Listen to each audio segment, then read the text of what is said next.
Assalamualaikum warahmatullahi wabarakatuh. Perkenalkan, nama saya Kayla Putri Wanita dari kelas 4 nomor absen 15. Pada kesempatan kali ini, saya ingin menjelaskan materi mengenai pasar dan jenis-jenisnya. Yang pertama adalah pengertian pasar. Pasar adalah suatu tempat yang menjadi proses interaksi antara penjual dan pembeli dalam menentukan harga suatu barang atau suatu jasa, sehingga dapat menetapkan harga keseimbangan atau harga pasar dari jumlah yang diperdagangkan. Yang kedua adalah jenis pasar berdasarkan strukturnya. Jenis pasar berdasarkan strukturnya juga dibagi menjadi dua. Yang pertama adalah pasar persaingan sempurna dan yang kedua pasar persaingan tidak sempurna. Pasar persaingan sempurna adalah pasar yang di dalamnya terdapat banyak penjual dan pembeli. Namun kedua pihak tersebut tidak dapat memengaruhi harga karena harga telah ditentukan oleh pasar itu sendiri. Nah, pasar persaingan sempurna ini juga disebut sebagai pasar ideal karena dianggap mampu mewujudkan terjadinya efisiensi pasar. Pasar persaingan sempurna itu contohnya seperti pasar beras dan juga pasar buah ataupun sayur. Dan yang kedua adalah pasar persaingan tidak sempurna. Pasar persaingan tidak sempurna adalah kondisi di mana jumlah penjual atau pedagang itu lebih sedikit dibandingkan dengan jumlah pembelinya. Jadi pada pasar persaingan tidak sempurna ini para penjual itu dapat menentukan harga barang. Nah, pada pasar persaingan tidak sempurna ini dibagi menjadi tiga. Yang pertama adalah pasar monopoli, pasar oligopoli, dan pasar monopolistik. Pasar monopoli adalah suatu bentuk pasar yang dimana jumlah pembeli dan penjualnya itu hanya satu. Jadi penjual atau pembelinya itu dapat menentukan harga pasar.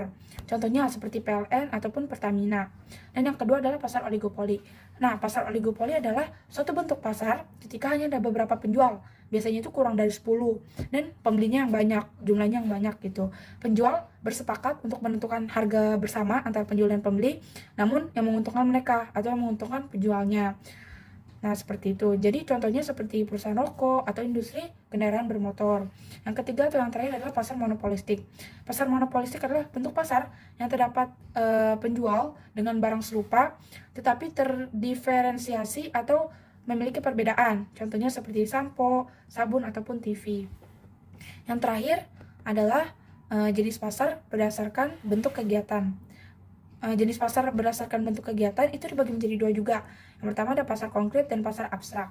Pasar konkret itu adalah pasar yang dimana penjual dan pembelinya itu dapat bertemu secara langsung atau secara tatap muka.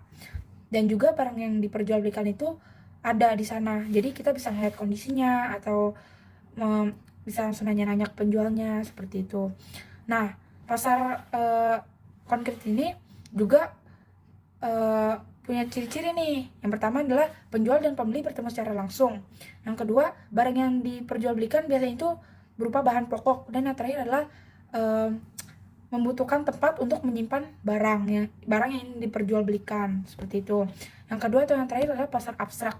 Pasar abstrak adalah pasar yang dimana penjual dan pembelinya itu dapat bertemu secara langsung ataupun secara tidak langsung. Nah, barang yang diperjualbelikan itu juga tidak ada di sana atau tidak bisa langsung diterima oleh pembeli. Ciri-cirinya yang pertama adalah penjual dan pembeli itu berada di tempat yang berbeda dan jaraknya yang jauh. Yang kedua adalah transaksi dilandasi oleh rasa saling percaya. Karena kan barangnya nggak bisa kita lihat kan kondisinya seperti bagaimana atau ada kerusakan atau gimana. Jadi harus ada rasa saling percaya gitu antara penjual dan pembelinya.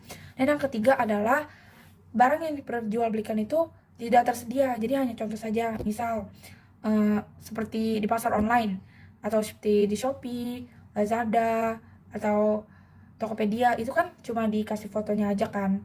Jadi kita cuma bisa lihat contoh aja, belum bisa lihat kondisi barangnya secara langsung karena kita belum terima barangnya di tangan kita seperti itu.